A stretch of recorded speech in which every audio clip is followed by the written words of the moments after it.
Microphone check. Check, check. All right, here we go, man. Y'all, welcome back to another episode of Everything's Everything. I'm your host, Stefan, here at my boy. Jiggy. And welcome to episode 24, right? 24. This is going to be episode 24. No, wait, is it 24 or Is 23? It might be 23. Y'all, bear in with the us. 20s. We're in the 20s and we moving on up. We fly by.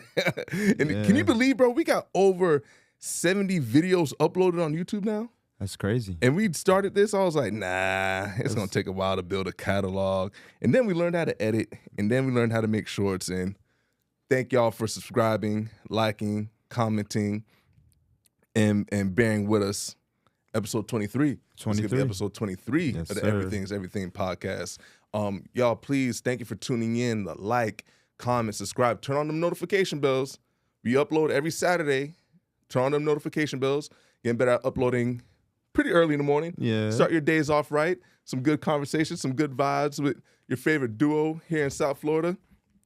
Jiggy, how you been, bro? How's everything? Everything's been good, man. This week has been very interesting, man. A lot of social media reactions and different things of that nature. So I'm great. I want to just, get into certain things like that, bring our perspective on it, because it's always people looking at things one way, but we definitely want to shine light on thinking about things a different way. I'm glad you said it, bro. And that's what the people came here to see and hear. Once again, thank y'all for tuning in.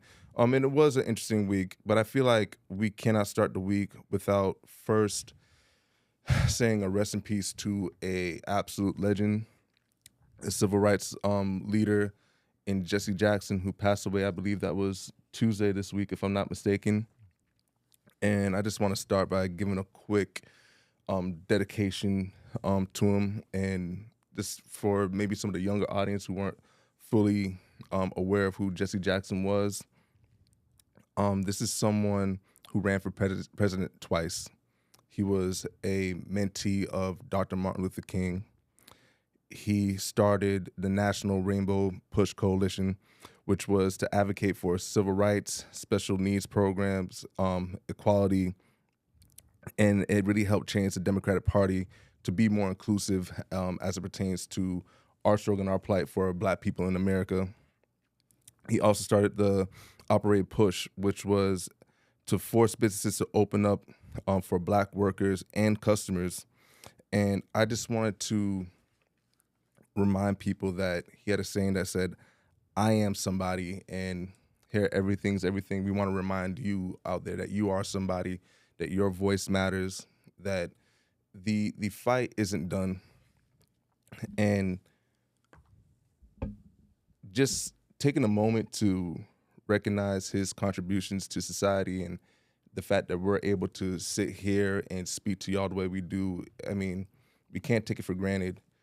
And what it made me think of as well is how we have to maintain what our predecessors have put forth and built for us. I think far too many times I don't want to say take for granted necessarily, but because we're not living in Jim Crow or we're no longer in shackles and chains, that we think that the work is done. And truly, it's a marathon. The work is never done. Every generation has to do their job to make it 1% better for the next one. We can't get complacency, because complacency will literally erode everything that progress has given us. Absolutely. If you're in a relationship with a woman, if you don't maintain that relationship and doing what you did together, your relationship will fail. Absolutely. You can get a brand new car straight off the lot. Once you drive that car off the lot, if you don't change the brakes, if you don't get the oil change, it will fail. It will break down. It takes so much work to maintain progress and then to further that progress. And I want us to make sure that we always have that mentality of not being complacent, not being some of the people that feel like, oh, well, we can just reap the benefits of what they did. We have to put our fingerprints and our handprints on this as well. And I also have a bit of a clip that I want to play from one Dr. Martin Luther King, queued up right here. Yes, he slept through a revolution. One of the great liabilities of life is that all too many people find themselves living amid a great period of social change. And yet they fail to develop the new attitudes, the new mental responses that the new situation demands. They end up sleeping through a revolution. Let's not be one of those people who sleep through a revolution. Let's understand the time that we're living in. Let's be active socially and looking out for each other and realizing that there's things we haven't even come up here and spoke on yet. But y'all watch the news. There's a popular name out there, a lot of files potentially being released, redacted, all types of things, and everyone's trying to sort out, make sense, and figure out how to react to it. But you know, the interesting thing about that, bro, is the fact that that really shows how you have to be able to adapt in situations, and I feel like that spoke volumes to being able to adapt. And you know, when you're adapting to situations, you know, certain situations you may have to take yourself out of it. Right. You get what I'm saying, and lower your ego. Right, and check your ego sometimes in order for things to be successful. Man, I can count a nameless of times where I had to do that as far as like playing basketball with other people on my team. There might be other people that's hot. There may be other people that are doing good. You got to check your ego at the door and say, hey, let's get them. Let's make sure they score so we can go ahead and win. So you know that speaks. Yeah, that's a sports reference there, but that just speaks volumes to anything that you're doing in life. And I just love that quote by Martin Luther King. 100%. And you can imagine him having to check his ego in certain times. We brought up the film Doing the Dirty Work, which was a lot of ego checking. That I can only imagine even Jesse Jackson having to check his ego in certain situations, making certain sacrifices, listening to other people, seeing what the people need in order to make life better for the causes for Black people in America, and really changing society as a whole, and really giving us a chance to live in a society that is more fair. We're not fully fair, but we're definitely more fair than we were in the past. And we just want to give our condolences to his family and his loved ones. And you've done a good job of segueing us into our first topic, which is checking one's ego. And I thought about it, man, as a think piece. Yeah. How often are we taught how to check our ego? I think sometimes we check our tempers. Sometimes we might check our lust. But very few times do people actually check their ego. And it shows up in so many different ways. I knew going into this that podcasting was going to help me become a better person, a more aware person, a more artistic person. But even in moments, it's like, yo, I got to check my ego. I got to make sure I listen to my brother and understand that, like, we're doing this as a team, and not to make this thing my way or highway thing, or thinking that my artistic vision is the only one that can help us reach to where we're trying to go.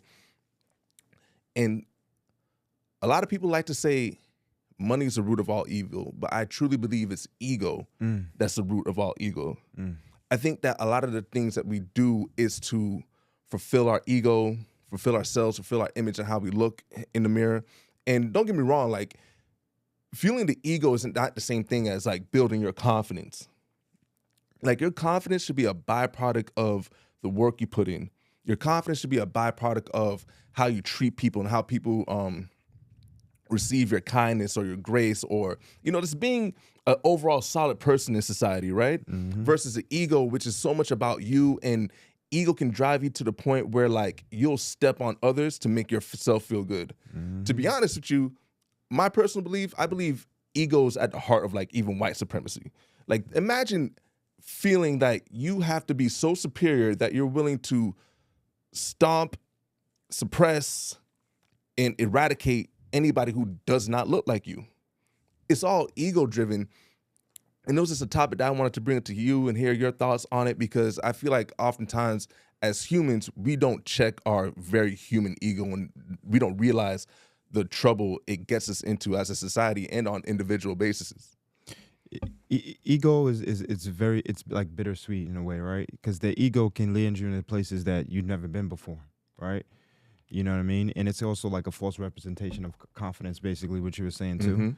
You know, but it's, if you want to be, from what I've learned in anything that I've done, like in life, being in a relationship, my friends, playing sports, you know, thinking of something big, like a project in school, you know what I mean? Ego has to be checked. Because when you check that ego, then you start looking around and being able to analyze the specific skills that surround you, right? So if I'm doing a project, man, and I got these 5 other people doing a project with me, if I have the ego, like, let me just do it, I'm not even going to be able to look at the other people who may be able to contribute to making this project actually good, right? But the thing about it too is just when you check your ego, or somebody tells you, or you tell people, hey, listen, I want to do this, and you check your ego at the door, you do want a response from the other people that understand that, right? You get what I'm saying? Because what happens is if somebody doesn't understand that you're checking your ego for the betterment of a situation, right? Then there goes their ego, right? And their ego could be the one that takes away from everything that you're trying to do, right? So it's like you want to be in situations with other people that realize that you have an ego and you're checking it, right? Because then you know that you're in a fair situation. You're in a situation that somebody's actually not going to take advantage of you, knowing that you want to get better at a situation and you don't want somebody to feel like they're trying to take over a situation or do too much in a situation, right? So ego's a big thing. I speak about that, but then also in relationships, right?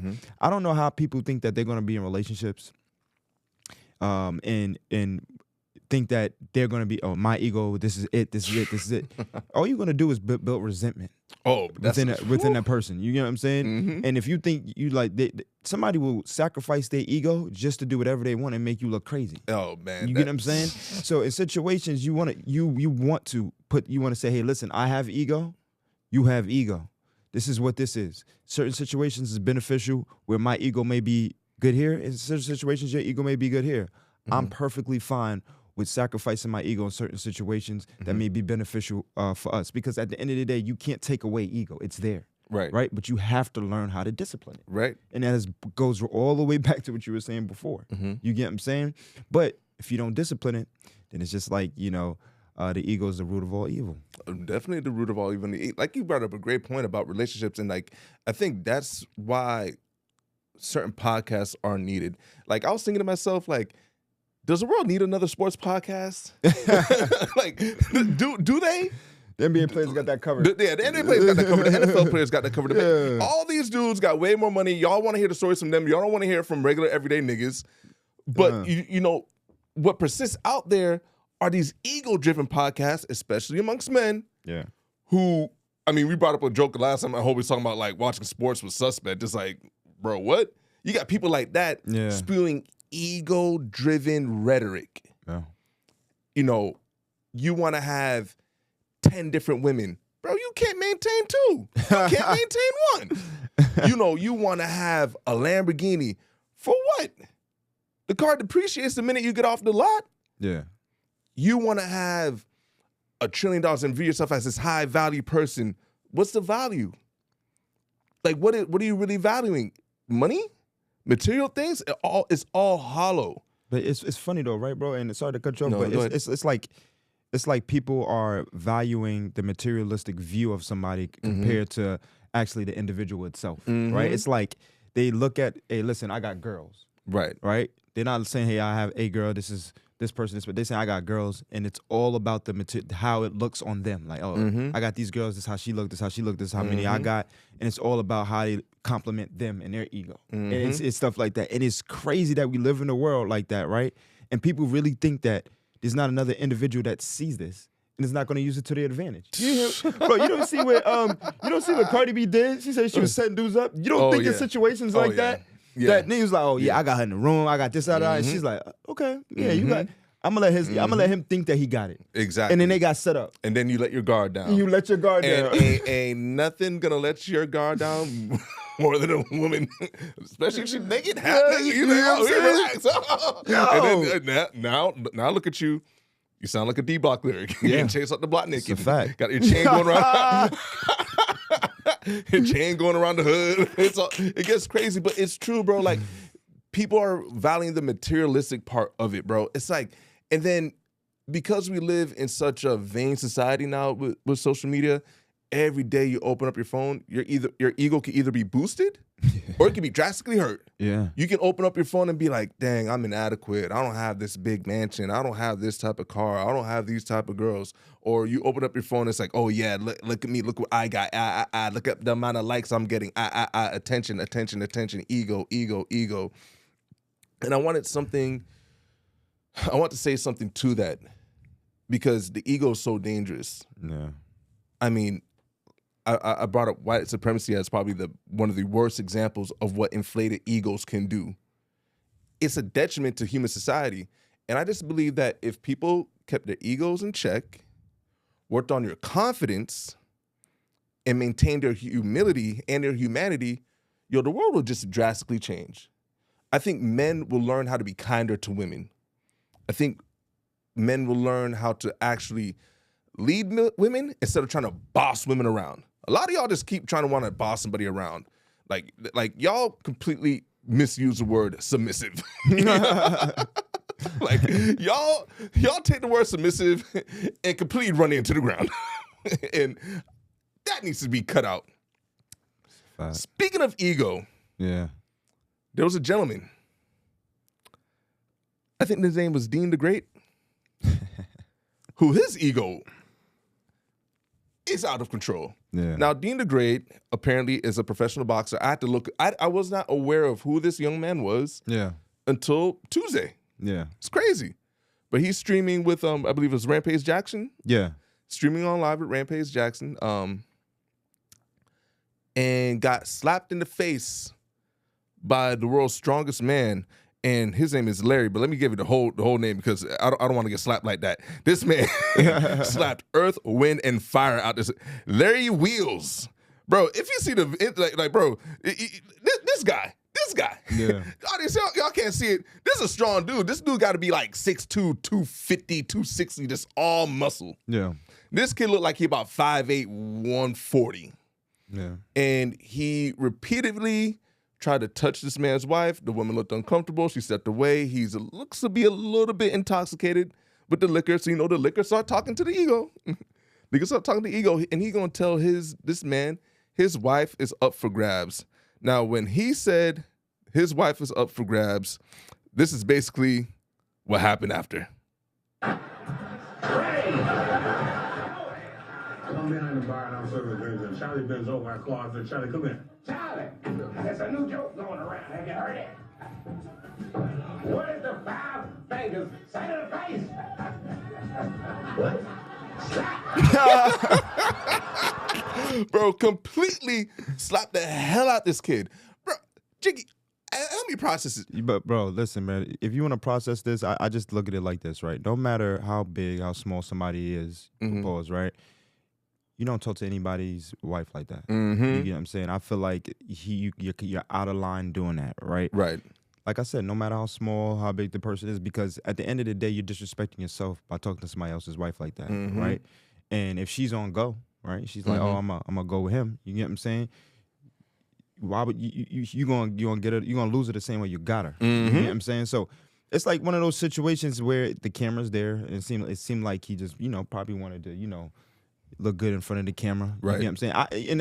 In certain ways too, I'm like, I find it hard to believe somebody would be like, feels like they just want, I don't care if they're fighters or not. Right. I just find it hard to believe that somebody just wants to blatantly be that disrespectful. I don't know if it was for likes or anything like that, but to somebody's wife, or whatever the case is. You get what I'm saying? But you know what, bro? Things like that, let's say, I think that when situations happen like that and you get punched or slapped, I think that's I feel like, okay, that's an easy way out for you just to accept what happened to you and just move along. Right. Because everything else that can happen behind you being disrespectful to somebody's wife, right? You get what I'm saying? It can lead to whole different things. You get what I'm saying? So getting slapped, getting punched is like, you know what? I need to check myself. I need to check my ego. You get what I'm saying? Because at the end of the day, you do not want to do that. It's a lot of crazy people out here. And, a lot of crazy. And not even the dude that might be crazy about it. The woman might be looking at you like, oh, he gonna get us. We gonna set him up, and you putting yourself in situations where you had two people that probably belong together for a long time that will conspire against you. Will so conspire. Good luck with trying to think you're gonna break up certain homes sometimes. Exactly, and bro, at the end of the day, man, marriage is such a sacred thing. Like you marry a woman, that's your pride and joy. Yeah. For you to approach a woman who's another man's pride and joy like that, no matter, like you said, no matter how big or small, he's gonna step in and defend her. And he definitely did that. Y'all go look up that smack. That smack was heard. It was like a pop. Like when they hit, you hear that like it's like a good dap. You hear the air cuff in the palm, and it connects to the skin, and the dreads went flying. That's crazy. But even to the ego part, there's a second part of that video that I don't know if it went as viral, but afterward, the young man was talking about how he wanted to get his gun and how he wants to shoot him and da. And I'm like, look at that. Ego. Nah, bro. What is he supposed to do? I want a fair one? No, not a fair one, bro. But no, not a fair one. Not a fair one. But think about that. Think about that. I'm gonna shoot him. Yeah. That's it. Like, that was a perfect response because I'm glad he didn't say I want a fair one. Yeah, no. If he wanted a fair one, he was gonna get fairly whooped. But what I'm saying is, like, your ego is hurt so bad that you now want to potentially off the man. You know what I'm saying? Yeah. And that's what I mean. And unfortunately, bro, I'm sure we've seen quite a few times where that really goes that way. And now someone's in jail and another person's 6 feet deep. You get what I'm saying? Yeah. And he's a young kid, and he's going off about, he slapped me in front of the girls, man. He slapped me in front of all these cameras. I'm like, So it was cool for you to try to disrespect the man in front of all these cameras, in front of these women. But when he defends himself, now your ego's hurt. Yeah. Now you're big and tough. Now you want to go get the strap and all this, right? And that's what I mean. It's like keeping that ego in check and how dangerous these cameras really are. Because now you're feeling like you could, like, maybe if that was in private, he could have took his L in private and it wouldn't be such a big deal. The ego continued. This kid was ego tripping all day. Jiggity even knows I had to show him the next day, on Wednesday, he did the same thing again. Yeah. Ego tripping on somebody much bigger than him. He's not a big kid. Talking to people crazy, talking about, don't act like you don't know who I am, man. To, I think that was like Rampage Jackson's manager, who was also like a former MMA fighter. And what's funny about this video, bro, you got to watch carefully. The man's holding like a little, like almost like a shot glass in his hand like this. Mm-hmm. And he's just looking down at this kid like, really? You talking to me? He's like, yeah, no, I'm going to slap the bleep out of you. You know what I'm saying? Yeah. He's like, oh, yeah, really? And somehow, in just like in a split second, it's like the shot glass dropped out his hand, the fist curled up. Wham! Yeah. It wasn't even open palm. It was a fist. Cocked him. He ate that, though. He did eat that. What I've seen. He did eat that. I ain't gonna lie. That's crazy. And that's why I said, you know what? He is 7-0 in boxing. He can take a punch. He don't got a glass jaw. And the dude, so he could take a punch. Shout out to that, he did not quickly. He did kind of, you know, that punchy, the way he hit him, the punch he had it tucked in. Yeah, he hit him real nice. He hit him clean. Mm-hmm. And it looked like, I was like, damn, you know what I mean? A lot of people, and I was like this. Yeah. And the first thing I said, I'm like, damn, he's knocked out. He was like, nah, he's up. He's up. I'm like, oh, he took that punch. Oh, you know what yeah. Hey, listen, man. I mean, crazy. The kid is 7-0. I never seen him box. I mean, 7-0 is not a large sample size in boxing, but for nothing else, he don't got a glass jaw. Maybe that's why he talks that way. Because he going to talk it, and he going to get popped in the mouth, and he's going to say, you know what? When he gone, I'm going to keep talking, though. But I bet you this. What class? Do you know what weight class he's in? He's got to be like lightweight. I bet you any weight class he's in, he's not going to get hit as hard as that. Or if he's in lightweight, he's not going to get hit as hard as that. So I bet, you know what? The disrespectfulness, it happened. You know what I mean? Hopefully they move past that. But you're 7-0. Hopefully you make this, a push towards your career, man. Like hopefully, use this to propel your career. Don't look back to the disrespectfulness, but then propel your career. I want to see what he does next. Hopefully he does, do good. You know what I mean? For nothing else, the kid got to be good at fighting. Because like I said, he ate a slap and a punch from some of the bigger, stronger human beings you'll see in real life. Right. Let me ask you this. Yeah. Would you say he suffered? Nah, bro. Like think about this, right, bro? Mm-hmm. A lot of people like to put themselves in a situation where they feel like just because, things are not going their way or things are not happening their way, they feel like they're suffering. Right. You get what I'm saying? So, for instance, in this situation, you know what I mean? He got punched. Mm-hmm. He got punched. He got slapped. Right. And it's more because he was trying to look a certain way in front of the camera. Mm-hmm. His way, and it wasn't going his way. So what he want to do? Pull out a gun. Right. You know what I'm saying? So I'm glad you asked that suffering question because besides this, you know what I mean? People just feel like, in particular situations that they're suffering when, when in situations they need to start appreciating. Mm-hmm. Right? Because, bro, I can't tell you how many times I've been around people who are really suffering with disabilities, and they can't think straight. They have mental problems, right? Right. And they can't do the normal things that we do every day. And they don't consider it suffering because that's just their life, right? That suffering image comes when you make a part of your life, you take an image or you look at something in your life and you like, listen, I'm going to consider that suffering. You get what I'm saying? When suffering is really knowing that I had a leg and now I don't have that leg no more, and now I'm suffering because I can't walk the same way I was before. So now I'm suffering mentally. I'm suffering physically. You get what I'm saying? And that's true suffering. You get what I'm saying? I don't care if I have to go. I don't have a house and I got to sleep at my friend's house. I'm not suffering the fact that I'm sleeping at my friend's house. It's a privilege that I got to be able to sleep at my friend's house and not sleep on the street. Right. You get what I'm saying? It can always get worse. It can always get worse. It can always get worse. It can always get worse. So you got to look at things, bro, in a certain glass where if I'm going to suffer, if I'm going to consider something suffering, if I'm going to consider something to be suffering, the people, somebody else going to be suffering because I'm not suffering. You get what I'm saying? The mindset that I'm going to win. Right. You get what I'm saying? The mindset I'm not going to let nothing take me out. You get what I'm saying? But the suffering thought process it's just the word. Right. You get what I'm saying? And I think a lot of people who, misuse that word, a lot of people make it seem as if like working is like some act of suffering. And really, you should be grateful. You're able to provide for yourself, able to do something that, put some money in your pockets. You brought up the mental part of it. Were you familiar with a rapper named Lil Papa? No. He was from Jacksonville, Florida. He passed away sometime yesterday. A lot of different reports, but from most reports I'm seeing, it seems like he self-transitioned and he might have been fighting some mental battles. And rest in peace to him and condolences to his family and kids and loved ones.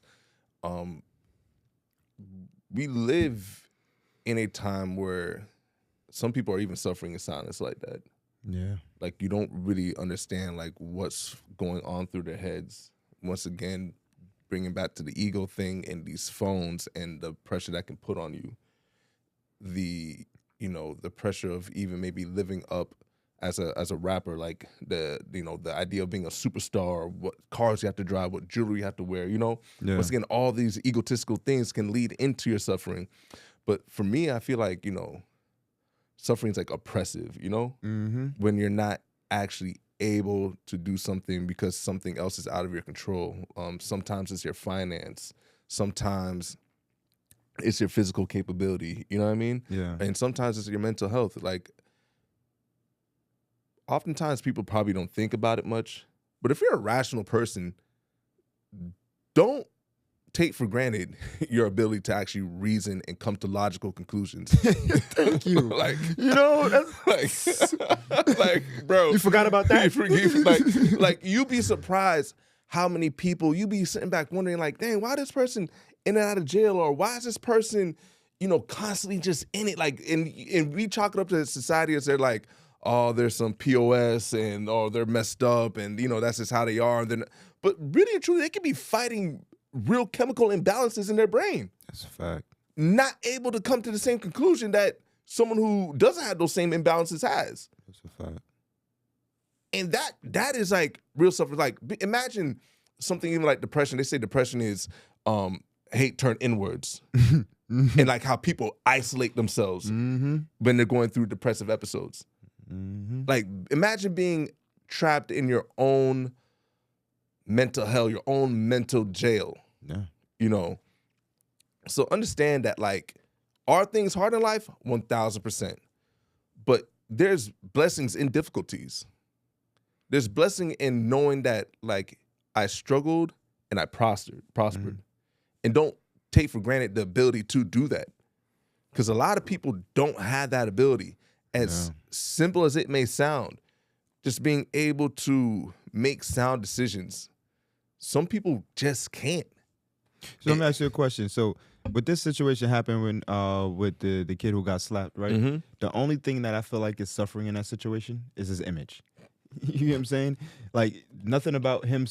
Like I said, him being able to get slapped. He got slapped in front of girls. A situation like that, him feeling like he got slapped in front of the girls. That's not the suffering part. The suffering part is the thing that he can't control after what's done, and that's the image, right? Mm-hmm. So, you know what I mean? if I'm gonna suffer, y'all gonna suffer. And guess what? I'm not gonna suffer. So this the mindset. Yeah, man. But you know what? Listen, y'all. Like they say, beauty is an eye of the beholder. Yeah. Sometimes the image is just an image, and it can be burned, it can be repainted, reshaped, and sometimes just throw the image away. Yeah. You should be happy with the image that you see when you look in the mirror. Yep. The image that you see when you look inward. Yeah. You know, the image that you see when you talk to God. Yep. Like that's the only image that matters. Don't worry about getting slapped in front of the girls. But also, don't pick fights with people much larger than you. Or in general. In general. You know, because some people don't fight fair. You know. Some people do not fight fair. Word to the wise. Yeah. Keep your hands to yourself. That's what my mom told me. Yep. Man, but in other breaking news, this was the troll of all troll. This is a tweet from one DJ Vlad that sent the internet into a frenzy. And it reads, I have a confession. Rock Nation has been paying me to support Megan. He's talking about Megan Thee Stallion, the rapper. They also paid off all the jury members to convict Tory, and they bribed the judge. Jay-Z did a verse for his grandson's new album. They paid off Meg's doctor to lie about the bullet fragments. She was never shot. The LA police are all on Jay-Z's payroll, and it doesn't stop with LA, but you're not ready for that part yet. The Mexican guy who stabbed Tory, who do you think paid him to do that? You already know the answer to that. The 3 Supreme Court judges who denied Tory's appeal, all paid by the Rock Mafia. Jay-Z also paid Trump not to pardon Tory. Even though it's a state case, Trump can only pardon federal cases. But knowing Trump likes to bend the rules, Jay wasn't taking any chances. I can't keep these lies secret anymore. If this is my last tweet, you know who silenced me. Now listen, man. Wasn't that an In-N-Out crossover and they went for it? In-N-Out crossover fake. That was a Kyrie hezzy that he did on Steph Curry. Remember Kyrie dropped the ball, did the head shoulder fake, baseline fade. What? Yeah. And the internet went crazy, bro. You ever heard of the Salem witch hunt? No. Salem witch trials? Well, in Winston-Salem, North Carolina, there's a period of time where people could just randomly say, oh, she's a witch, he's a witch. And they will literally burn them by the stakes. They had all these crazy tests. One of them being like, they'll throw them in water, and if they swam, oh, she must be a witch. So your choices is either drown or get burned at a stake. Now, we live in a digital witch hunt society now. Yeah. And I don't know what's up with the internet and wanting to see Jay-Z be depicted as the devil himself. It's crazy. Is it because he has Beyonce? Is it because we thought he was bald his whole life and he grew dreads? Is it the money? It's crazy. Is it what is it about Jay-Z that just has the internet ready to believe anything? And I mean, bro, people took this and ran and said, see, we told you so, and he's the one that got Tory locked up. Tory messed up. Get over it. Leave it alone. It ain't Jay-Z's fault. Shouldn't have been in that situation to begin with. And this made me really think. I'm like, I just be watching. I be sitting back. I'm like, critical thinking has got to be at an all-time low. And we are in the most reactionary society ever. We brought up some files earlier. There's some things if y'all want to react about, you can do some research on some of them files that they've been leaking out the government. Some of them been redacted. I'm not going to tell you my opinion yet. I'm waiting for all the facts to come out. I don't want to speak on something too soon. That's called being patient. That's called just thinking objectively and waiting for the facts. I feel some type of way now, but I'm going to really feel some type of way when I get all the information. Now I'm going to really come up here and say something. We going to go viral, bro. If you want to skip that episode. So we going to go viral. Listen, I've just been waiting. I want the smoking gun so I could come out here and say, wham! Hit him with that same slap. You get what I'm saying? But bro, watching people really for like days just pick up the story and run with it. It was even like, did you see the video with Michael Jordan trying to help the kid at the... Yeah, and they're trying to add more extra stuff to it. It's ridiculous. And I'm just like, bro, do you guys want to see bad things happen to people? Do you guys want? They love to turn things around, man. Turn things out. Horrible, man. bro. Crazy. And they never think about the victims potentially, right? Like I would hope that nothing bad happens to people. Bro, it's who's cooked mindset or is looking at things like even the dude we was talking about, the loser dude who was talking about if you're looking at sports, it's gay, right? And then you look at this situation, you're looking at Jordan just messing with the kid, whatever. Yeah. Whose creepy mindset is looking at it like something else? Like right. it's you. I'm just letting y'all know out there. Like some of these people, their mindsets is creeping onto the internet, and they're making it look like things are a certain way just because their minds is cooked. Do not believe certain things that people are putting out there. It's so easy to grab somebody's attention and control their perception or something, and it's done. You get what I'm saying? And taking it. Come on, man. Come on, bro. But the thing is, bro. I'm going to blame docs. You see, the docs have been good when we find out the truth about some of our favorite entertainers, politicians, or whatever, when their exposés are there and we find out the truth about all the stuff they're doing behind the scenes and we can hold them accountable. At the same time, too, there's a lot of other docs that are rushing to be salacious. Yeah. It used to be in the magazines. You know, you used to see the tabloids when you checking out at Publix. You want to go buy a mint, and the magazine right there next to the mint. They know someone breast stink, and someone going to react to these tabloids.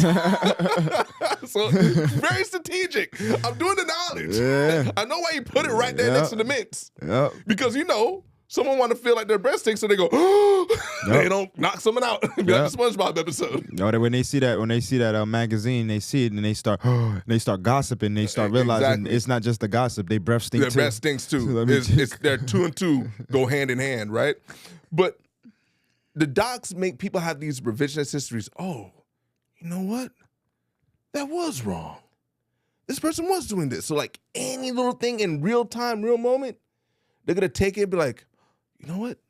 Jay-Z is evil. He does have a lot of money. Yeah. Meg is with rock. I think it's like they want to be ahead of the curve. Michael Jordan helping a young kid out who he knows, and he knows the parents, and they're actually in the middle of celebrating. The kid needed help from an adult.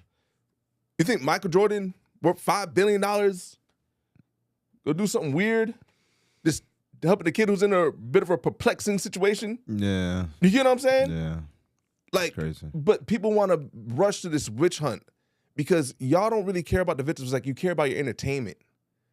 Y'all don't care that, somebody was potentially hurt in a lot of these situations. You care about the headlines and, the blogs and some of you guys out there. I mean, we're content creators, but we're not here to monetize off of he say, she say, and maximizing on someone else's suffering and saying like, oh my God, did you hear about this victim? Like, y'all don't really care about the victims. Y'all care about your egos and your wants. Yeah. Y'all are cool with denigrating someone's name, and y'all don't think about the families of these people who some of y'all falsely accuse. Jay-Z got kids, man. They don't care. They have to go on the internet and see think pieces from stupid TikTokers. You know what I'm saying? People on Twitter running to me, bro, I just want everyone to take a deep breath, pause for a second, and just try to think logically. We just talked about this. Try to rationale in a way that is conducive to making society better. Yeah. Speaking of rationale and making society better, we had a lot of music talk up here, right? Yeah. We've had a lot of anti-intelligent talks up here, and we're pro-intelligence, pro-good music. Some music is meant to entertain. Some music is meant to inform. I don't believe in either or. I believe in balance. Need balance, right? Now, one LaRussell had a criticism of one Lil Wayne. I know you brought up, Wayne being a GOAT on one episode. So I don't know if this is gonna fit your Wayne GOAT narrative. But I'm gonna play the criticism from LaRussell, and we're gonna have a talk about this. I got to He respect was it. he had a conviction. I had a moment in my journey where I had grew a disdain for Wayne, just because I started listening to everything. Like I started maturing as a human, and I'm like, damn. This nigga wasn't talking about nothing for a long time. And I think that's what his argument was. You know, like as someone who like grew up in these communities, right, and grew up with homies who I seen want to be bloods because they following Wayne and want to be gangster and want to shoot all the gun bar and shit. Right. Like I've seen the negative that he contributed to the community, and I had to look like, man, what are the songs where he really talked about something and gave? And out of 1,000-song catalog, you know, it's minute on this end. It's like Georgia Bush. Oh man, I'm gonna let you go first. First things first, right, bro? I do not think Dwayne is the GOAT of anything but actually rapping. Okay. Right? So I think that his rapping is spot. If you guys want to talk about rap, he's a great rapper. Mm-hmm. First thing, and another thing too. I call cap. Okay. You know what I'm saying? Lil Wayne, I don't know if you ever heard of, and I'm pretty sure you heard it. Lil Wayne has a song called Sky's the Limit. Mm-hmm. And off his mixtapes, if you really listen to Wayne has songs where he's speaking about, of course, metaphor on metaphor, but then sometimes his metaphor hits into into his experience and his stories. And he knows how to use his metaphors to explain his stories in certain aspects, which gives you a real understanding of who he is. You get what I'm saying? And speaking about somebody that, for instance, we seen a lot of people, like I think Lil Wayne was, I don't know how old he was, but he was a young star. About 13, 14. 13, 14, but of course Bow Wow was younger, whatever the case is. But his reality as a young star, right, is more of a story you want to hear compared to some of these young stars that we hear about now that were probably on Nickelodeon. That's true. Anything in that nature.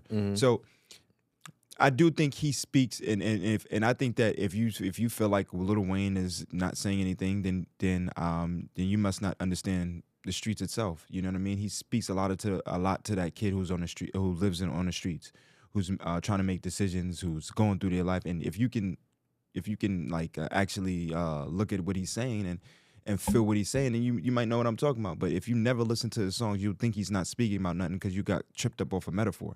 Do I think his intentions is to give us thought-provoking? Hell no. It's not what he's trying to do. But he gives us a great rapping. His art is being able to wrap around the experience and be able to explain it in that essence. And that's what we need to take it as. And he explains it in a great way. I don't know what else. I don't know what do we want him to speak about? Martin Luther King? Malcolm X? Is that what we want to speak about? Because honestly, if you start doing that, you're not going to buy his album. Or you would never bought his album.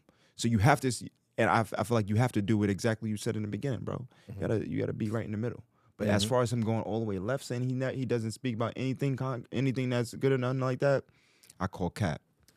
Where I call cap on for him is just saying that, like, I always hate it when people try to like blame like music artists for like the damage done in the community, when we can definitely blame like the government, the CIA, the FBI, the war on drugs. Like, there's a bunch of things that we can blame on poverty, especially amongst black communities, right? Before we get to the rappers, right? Not to say that they don't have some influence, but at the end of the day, most of these rappers are coming from them same backgrounds and just talking about their experience, like you said before, right? So I think that's a bit unfair to say like, yeah, Wayne's the reason my homies turned blood. Nigga, them niggas want the game bang anyway. If Wayne never rapped a day in his life, you from Cali, bro. Like, I think he's from the Bay Area. Like, them niggas just around. That's the culture, bro. It's where it started. Like, I don't want to put that on Wayne. You know what I mean? Like, that to me was a bit unfair. As far as the music, right? I think music is a reflection of self in a lot of ways. And, you know, like to say you don't know what you don't know. Wayne's not a deep person. I mean, Wayne's not a substantive or a layered personality. Wayne has told you guys on quite many occasions, I don't care about none of you niggas. I only care about myself and what I like and what I want to listen to. And while Wayne has had very few social records, they often involve the part of society that he cares about. So when Katrina hit New Orleans, Wayne's hometown, of course he made Georgia Bush because it pained him. That's his hometown, and he saw his people suffer in ways that wasn't even imaginable up until that to that moment, right? When he made a song called "Damn I Miss My Dogs," like he's being introspective, talking about the people when Cash Money was breaking up and how he misses Turk and BG and Juvie and all the times that they had. So Wayne does have some substance records, but for the most part, what Wayne's bread and butter is being the most commercial and best punchline rapper we've ever seen. Exactly. Like that's what he is. He prided himself on being the best rapper alive since the best rapper retired, ode to Jay-Z, and then just straight up said, I'm just the best rapper alive at this point. Yo, they need to start giving this dude his credit. You know why? Because you know how you got long videos, and some people may be more attentive to the little shorts? But his punchlines are like shorts in music. You get what I'm saying? And he was great at selling the shorts, those hit lines. Probably the best at that time. Yeah. You get what I'm saying? No, probably the best ever. And like, he was able to sell that to be like, yo, damn, I want to listen to that whole song. Damn, Lil Wayne, you get what I'm saying? And he's done a great job business-wise. I don't know what you guys want him to talk about, but this dude is going to give you some insight into how to move in certain ways that he would, and you can take it or leave it. It's as deep as somebody probably coming from where he came from probably think, yo, this dude is really speaking to me. Compared to me being from somewhere else, and I don't not know what the heck you talking about, what his experiences is, certain things he went down. And even you talk about Miss My Dogs, you talk about BG and the rest of them, like, bro, people not, if you've never been an expert, he's speaking about nothing. I don't know anything he's talking about. It's just about I will say this, because the one thing I will say is a fair criticism, that Wayne's music isn't substantive. Like, if you're comparing, like, Wayne is not an Andre 3000. No. You know, I forgot Andre 3000 on my all-time Gemini list last time we spoke. We were talking about my bias about the Geminis. No, don't bring him up right now. No, because I forgot. You never spoke about none of the flutes he played, and none of the rhythm, none of them songs. I haven't heard you talk. I'm not talking about the flutes. Hey, listen, on a different subject, I just want to bring up the fact that, like, if we just talk about an all Gemini team, like, Geminis run hip hop. I just want to say that, because I mean, we got Biggie, Andre, Kendrick, Kanye, Tupac. Dang, even Kodak. Like, listen. I just say, I'm not even a big Zodiac guy. Take all the Geminis and put them against the verses against anybody else, smoking them. But back to Wayne. Bro, unfortunately, all those signs right now are dealing with the cancer who none of them want to see right now. So it's crazy. Hov? No, 50 Cent. You know, I'm not into none of these things, but this is why I wouldn't. I find it hard to believe some of those zodiac signs and stuff like that, because what they'll tell you, they'd be like, oh yeah, emotional cancers are emotional, and things of that nature. Yeah, okay, all right. Well, I'll tell you this, I don't want to see an emotional 50 Cent. You know what I'm saying? If he's being emotional right now, I don't want to see whatever you call that, whatever the case is, and you wouldn't think somebody like that will be able to be more in control of everybody else's emotions. Exactly. So, you know what I mean? So whatever, I don't know. All I know is that it is what it is. Man. Everything is everything. Everything is everything. But back to Wayne, I just feel like, you know, Wayne, like I said, he's a punchline rapper. Yeah. And that's always been my thing. I used to have these age-old hip-hop. A lot of hip-hop people try to surmise lyricism to, like, being a punchline rapper. Like, they'll say, like, oh, Tupac can't rap. It's like, are you out your mind? Have you ever heard Tupac rap?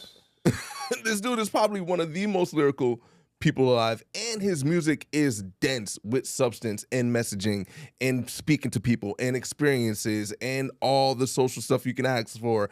And he can also make women hits, and he can also make gangster tunes, and he's also gonna make something that's gonna make you cry. You know what I'm saying? Wayne's music isn't that, and I feel like it's okay to be fair in that sense. It's like, but also to expect, like, well, I don't want to hate on you for something that you're not. Yeah, I'm not gonna expect that from Wayne. If I need density, if I need substance, there's a long list of rappers I'll go to before Wayne: Scarface, Jay-Z, Tupac, Kendrick, Andre 3000, and Big Boy, Outkast. It's in general. And I can go on and on. Mos Def, Talib Kweli, Lupe Fiasco, like those guys are gonna give you the food for thought that you need. Yo, that's so funny you said that. It's like people hate you for what you're not. Exactly. I'm not a LeBron fan, but I feel like that's what people do with LeBron. They hate him for what he's not. For sure. Instead of just appreciating who he is. For sure. But then you got LeBron lovers that just think that he's much more. So you can never be just. Yeah, you can never. It's never really. I know that's off topic, but it's no. It's exactly what it is. It's like I feel like right now it's like people are hating Wayne for what he's not, and I think a part of that. I mean, like I said before, I'm not gonna repeat some of the things that Wayne has said. Like I said, Wayne has said some of the most horrible things before, but like I said, what I summed it up to be is like, hey, listen, once again, Wayne don't give a fuck about y'all. You know what I'm saying? Wayne has said time and time again, I care about myself. I'm not gonna expect Wayne to have deep thoughts on anything social. I'm not gonna expect Wayne to have a very sharp moral compass or like to be on a morality platform where he's a beacon of light to people. Like that's never been him. You know what I'm saying? He's in his own world. He's just in his own world. He's an entertainer getting face tattoos. All right. So I wouldn't expect too much from the guy. No, I lied. I can't talk about face tattoos because Nipsey's my dog. Like Nipsey got face tattoos. And Nipsey's music, some fire face tats. Nipsey's music is dense and full of music. But he might be an anomaly. Not too many face tat rappers got that much density in their music. Yeah. It might just be Nipsey. Can you think of another rapper with face tattoos that got like density in their music? Oh, density. You know, I was getting ready to say density, but he I don't know. Not too many. If you got a face tattoo, the Game. I don't know. I was about to say, but then I was like, I don't say he has it. Red Rose by Silly. But yo, bro, he got bars. He got bars for sure. The face tattoos, they either got bars and melodies. That's what I meant. He's probably one of the top rappers that's gonna rap he's gonna keep rapping and rapping and rapping. He's good at it. Yeah. You get what I'm saying? When we talk about rappers, I'm not talking about hip hop. I'm talking about rappers. Yeah, Game is definitely one of them. Yeah, Game's definitely one of them. Man, bro, you know, it's Thursday at the time of this recording, man, and I can't wait for this Baby Keem album, bro. I've been watching this 3-part documentary series that he put out for Boo Man for the album Casino, bro, and I mean, I'm astonished just with the one. I gotta get a camcorder. I know we got cell phones, but now I feel like I gotta camcord my kid in case it be so in the future. Because this is like footage from like 2002. And you see such a raw, unedited look into his life and his upbringing from moving from Long Beach to Las Vegas and his mom. It was just so transparent. And then he's previewing the music in the song, matching it with the lyrics. It's like, bro, I mean, I haven't heard it yet, but based off the snippets, based off the images I've seen through this documentary, gonna say it's probably gonna be the best rap album for 2026. I don't know who else is gonna drop in 2026. So you said you're already gonna say it's better than J. Cole's album? Once again, I don't want to say that just yet because it hasn't dropped yet. Because it could, like, it was only 3 snippets, right? Yeah. But just going off the art piece, I would say this. I think in his rollout, he's done a better job of making me feel like emotionally connected to this album and anticipating it.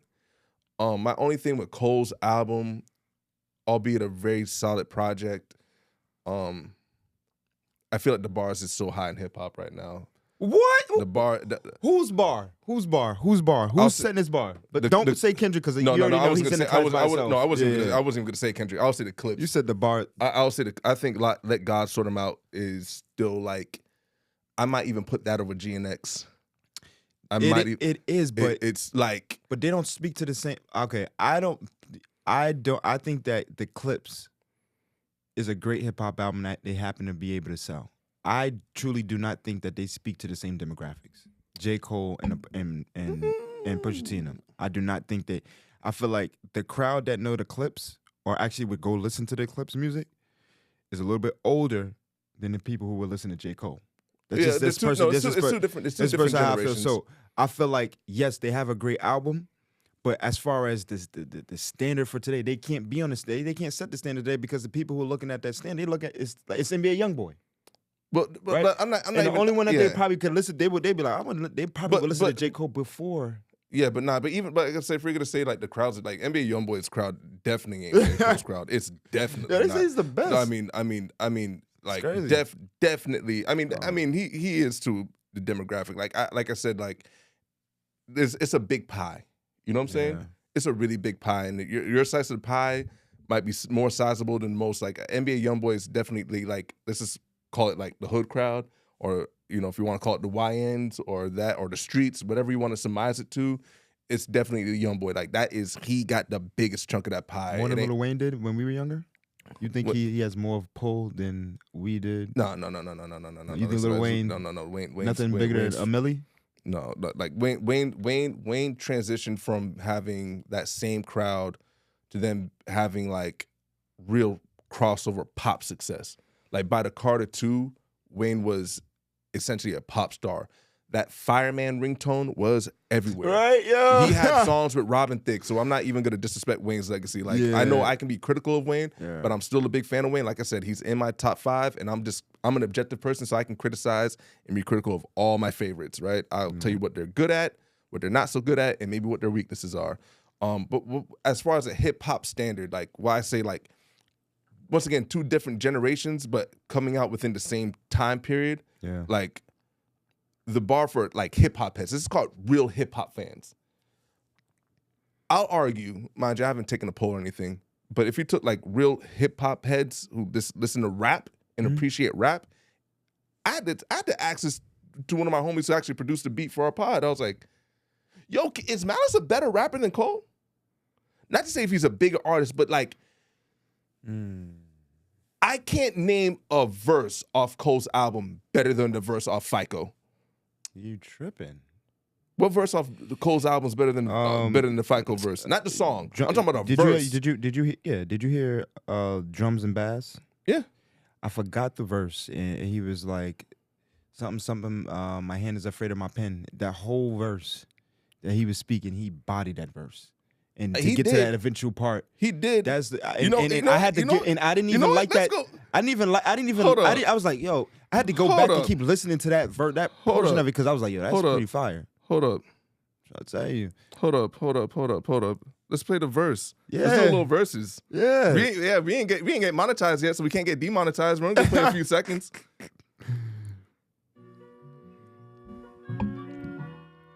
It's fast. Oh, how does the soul find the third cleanse when all of this cold water that flows has for sure been contaminated with sin? Planted in the latest of trends, stranded in this land of the antiquated ways that I'm in, standing in a state of revenge, seeking a way to defend reputations because the names are actually greater than them. Life is a trip, you can't predict the random way that it ends. Bullets travel straight through the skin like gamma rays in the wind. My greatest of wins came when I annotated my gems. The shit I write so far, I got my hand afraid of my pen. Come on. Come on, bro. Get the fuck up on my face what you talk about. Yo, come on, bro. Okay, hold up. Okay. All right. This way, Get a Glock 27. My shooter turn you inside out. I heard the fans turn the crib inside out. Drop the roof on you niggas, let the inside out. Fresh Prince jacket, boy, I cook them to the inside out. Go get a Glock 27, fit snug in the waistline. Both sticks came with the drum. I was 5'6", shoulder with a chip. Push a nigga to take mine. Index yank till it's numb. They call me Windex, cause this thing I spray gon' make you change minds. I done seen Hercules run. We was power lifting 2.2s. Nah, we ain't throw gang signs. My brick walk was second to none. I would have them take a number like DMV. That was the baseline. Check out or register 1. Miami niggas like Big Perm cause they numbers was phase on. Cuban showed me nothing but love. Nah. I'm sorry, bro. This that one bar alone. That one bar alone. That one bar, bro. Miami niggas like please tell us, y'all, what y'all think. Please tell us what y'all think, y'all. There's no way. No. The beat was better.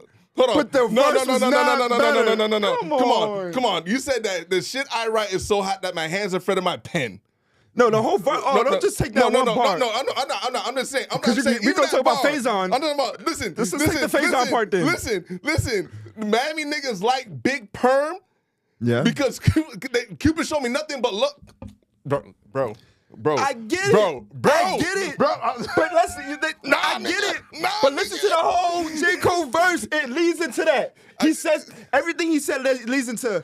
I got my hand afraid of my pen. Like, come on, bro. No, listen, I get it. No, I get it. No, but I'm just saying, like, the man just talked about trafficking dope from let us know out Virginia there. down to Miami, and maybe some bites he shouted out the crib.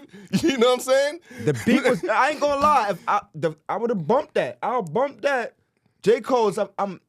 I'm driving. I'm listening to myself. I'm like, let me. See. I was like, fuck they talking about. You know what I'm saying? Like, listen, I don't know, bro. Listen. Tell us out there what y'all think. Tell us what you think. Know what I mean? Because tell us what you think. This is a great. Like once again, I know Cole's the bigger artist. Malice just came out of retirement, but I've been saying this since Let God Sort Him Out. I said, bro, I've heard so much verses between what he did on It's Almost Dry and like now, and it's like I'm literally shocked. Yeah. Because I'm like, bro, I don't know if no nigga really out rapping him right now. Yeah. Like, even Dot, you know I love Kendrick. Yeah. But like, even I can go to his verse on Community. So that's what I mean by the bar is high. And I just felt like Let God Sort Him Out set a new bar for like what a peak rap album could be like. You know what I'm saying? And like I said, Cole's album to me is good, but I just feel like if off the listen, the hype, I mean, I still go back to Let God Sort Him Out. I just feel like artistically, you know what another problem is too with the Cole project, bro? It's like, when I think about the clips, they have such a cheat code in Pharrell. I mean, Pusha T in general had a cheat code. He had Pharrell and Kanye.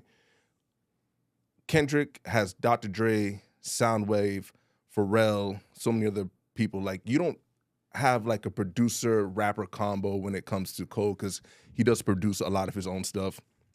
I know he worked with Alchemist on the project and a few others, but like, I'm sorry, dog. I just feel like Malice, like comeback player of the year. Once again, not to say that Cole's album isn't good. I just felt like the bar setting. So to say like to your main point, I can't say for sure if Baby Keem's album is gonna be better than Cole's. I'm just probably a little bit more excited for Keem's album because this is going to be a very personal album for Keem. And I think that was the one thing that I was a little bit... Cole's album was personal, but like with him kind of leaning into this is my last album, this is the quote-unquote fall off, type of thing. I mean, I was going into it like, dang, this is going to be like his Black album because I have that type of expectation for Cole because I think he's that talented. Like, I think Cole, like I said, top 15, top 20, maybe but like I said, I would have expectations if I didn't think he was able to deliver. Like, if Kendrick says he's dropping an album, my expectations are high for a reason. Like, if Malice and Pusha T said they're coming back with another album, which they said they're working already in the lab, I'm looking at, listen, Let God Sort Him Out. That bar was high. That bar was up here. You got to at least come close, But it's hard sometimes to outdo yourself, That's not fair, bro. Because you even said earlier, we gotta appreciate them for who they are. Yeah. And you can't if you thinking that his album's gonna be a Black album, you're not appreciating J. Cole's album. And I'm just being honest with you. Yeah, I mean, when I say that, I mean like, but that's why I never like when rappers lean into the retirement narrative. Like, you can make music for as long as you want. I get you. You get what I'm saying? I get why you're. I get it. So your promo was that. You know what I'm saying? Yeah. You don't had all these interviews and letters and talking about the fall off, and then there was an issue with Kendrick and the beef and all this stuff. So it's kind of like I said to me, Cole's album, like I gave it like a C+, B-. Nah, bro. It definitely is an A- to me, and I say that because it's to me. You know how you said it's like you're like, oh, like the Black album. I just think the difference between the Black album and his album, one of the main differences for me, is the production, right? And I feel like that leads. This is why the Black album goes this way, and this is why his album goes this way, and it's because of production. Yeah. At that point, I'm like, all right, cool. I understand the difference in production. This is just me. I start appreciating J. Cole, what he's doing a little bit more. Right. Compared to the Black album itself, just because I know exactly why it went this way. You know. Yeah. Don't get me wrong. Like so for me, a C+ album, and it's a double disc. Like it's an hour and 44 minutes long. So once again, it's a lot going for the album, and there's a lot going against the album. Question: Clips. What do you grade you gave them? Clips last album. A+. I literally can't skip a track. I literally can't skip a track. But that's my thing. I literally cannot skip a track. If you give them an A+, J. Cole's got to be an A-. It's that far? Yeah, bro. Next time, y'all, we gotta come back to this. Listen, yeah, bro. I'm not gonna. It's a gap, bro. It's a gap. Once again, the Clips album's what, 11 songs? Let's do a quick check. Yeah, but if J. Cole took 11 songs, it's 13. It's 13 songs. It's only 41 minutes, so it's already an hour shorter than J. Cole's album. And I literally cannot skip a song, and I'm like, because it's 13 songs. But that's the point. Bro. Like, I get you. Listen, man. Listen, Cole. Let me tell you something, bro. I didn't need a what if on Pac and Biggie, bro.